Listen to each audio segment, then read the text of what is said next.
సిలువలో పలికిన 7 మాటలలో రెండవది, నీవు నాతో కూడా పరదైసులో నిశ్చయముగా ఉండు అని అతనితో చెప్పాడు. అంటే పరదైసులోకి వెళ్ళిన తరువాత యేసుక్రీస్తు వారితో కూడా ఈయన ఉండుటకు అర్హుడు.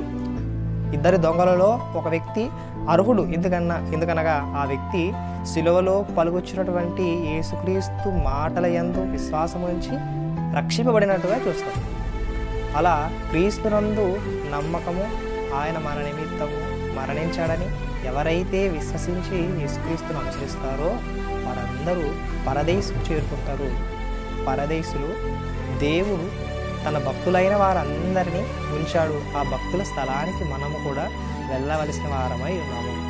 ఆ భక్తులు ఏ విధంగా అయితే బ్రతికి వెళ్ళారో మనము కూడా బ్రతికి వెళ్ళవలసిన వారమై ఉన్నాం. నేడు నీవు నాతో కూడా పరదేశులో నిశ్చయముగా ఉందని అతనితో చెప్పాడు.